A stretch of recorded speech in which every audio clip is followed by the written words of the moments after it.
Dr. Dipali Kashyap with Gallery of Women's Health. Today, and welcome to our health educational series. We have Dr. Jack Anstandig today with us. Thank you for your time. You're very welcome. I'm happy to be here. So we all have heard of hormone replacement therapy or bioidentical therapy. Just to give a little bit of background, I feel like in 1960s, when all this started, they felt that once menopausal, women lose their femininity, their life goes to, it's bad. So everybody was put on hormone replacement therapy. And then there comes 2002 after WHI, the study which came, and then it was proven that with Prempro and Premarin, which women were taking, there were a lot of side effects and everybody was completely went the cold turkey of the hormones. So I felt like it's like a pendulum that swung from really one extreme to another. But there should be something in the middle, because I'm sure there are a lot of women who can actually benefit from hormone replacement therapy, but it is not meant for everyone.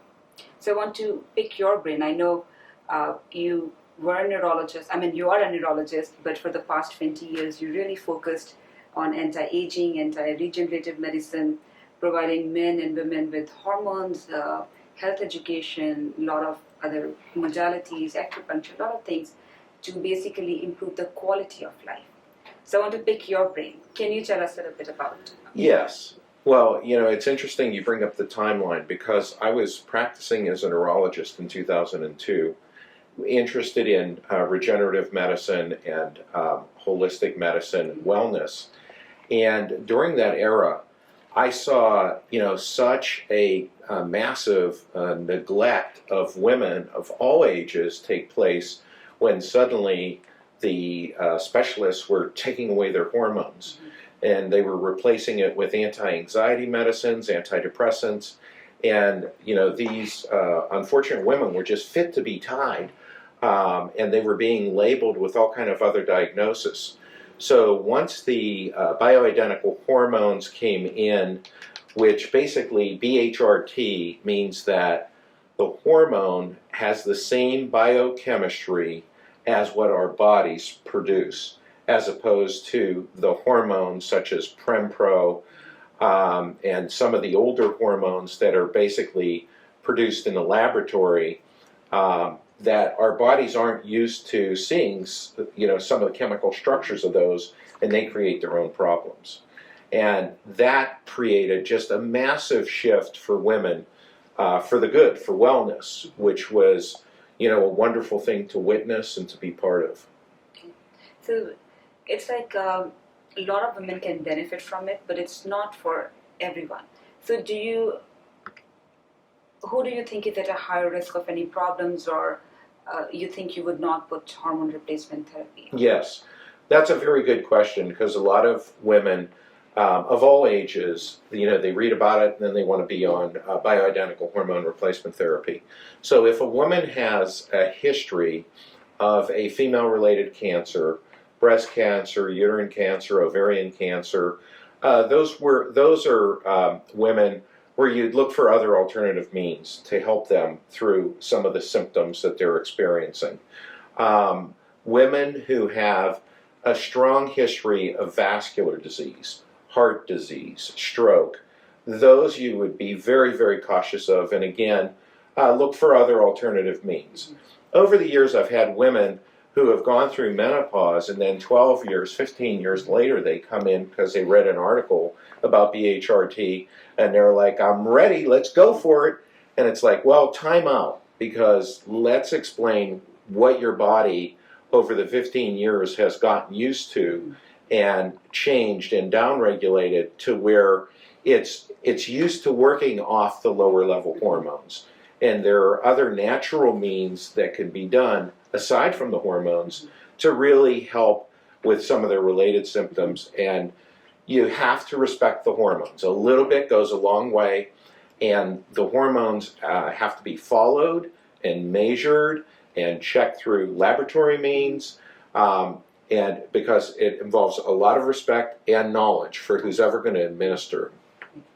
And what is the right age to start and then right age to stop?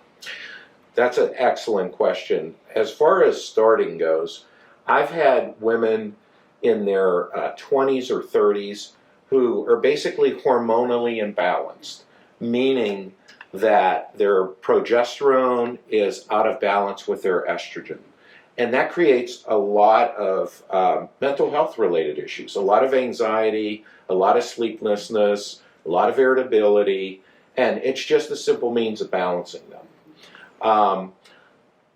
I will frequently have women ask me, they've been stable for years on the bioidenticals, and they say, well, when can I get off? Mm-hmm. It's like, well, you can get off any time you wish to come off. However, there are some women that choose to carry it on to later years in life. And as women get older, they don't require as much dosing of the hormones because they break it down or metabolize it slower. So again, a little bit goes a long way. So there's really not a distinct cutoff age at the upper end for it. Okay. And I know you do testosterone pellets also. Yes. So can you tell us what pellets? Yes. So basically, testosterone pellet has testosterone in a pellet that's a size of a little bit bigger than a piece of rice. And we put it under the skin in a subcutaneous area around the backside, back hip area. And it's designed to release a little bit of testosterone each day. And they're usually good for 3 months, 4 months. Some women may get up to 6 months out of it. Testosterone is not just for men. Testosterone can be very, very helpful for women who are low or symptomatically lower range with it. That helps provide them with strength and energy and mental clarity, and they feel very balanced with it, especially those that have been deficient on it for quite some time. Okay, so it's again, we need to first check, see if you're the right candidate, and then monitor it, and then it can be done safely.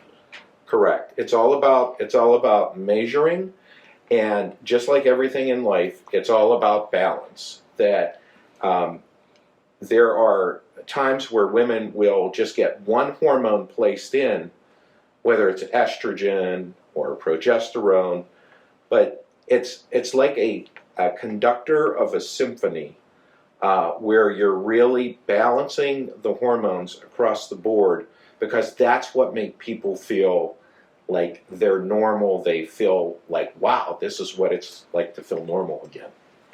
You said it very beautifully. It's like a symphony, right? Like everything you need in proper amount and well balanced. Yes, absolutely. That's the key. And it really takes doctors who have really studied it, understand it, not only understanding what's coming into the body, but also understanding how does the body handle it once it comes in, and how does the body degrade it or metabolize it, because there's a lot of women who have what we call DNA SNPs, which basically is a change in the DNA read and the biochemistry for how it's going to break it down.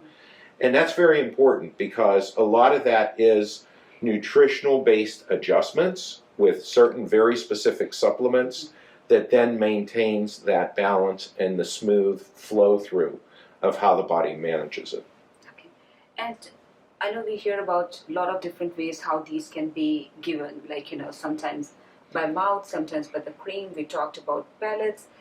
In your opinion and your experience, do you find one way better than other? Well, one area that I really avoid, whether it comes by way of estrogen or whether it comes by way of testosterone, is that over the years I've never ever given that orally. Okay. That the body prefers that route of administration, either by creams or a transdermal patch that could be applied. Progesterone can either be put on as a cream or it can be given as a capsule at night. Okay, I'll Thank you. That was a lot of good information, Jack. It was. Thank you. I mean, I learned a lot, and I'm sure our patients are gonna learn a lot. So again, like you heard, they are extremely good. They are vital, but they're not for everyone. Yes. So if you're thinking about it, or if you have any symptoms, then do reach out to us, and we can always talk more about it and see if we can safely prescribe to you. Thank you. Thank you. Thank you again. You're very welcome.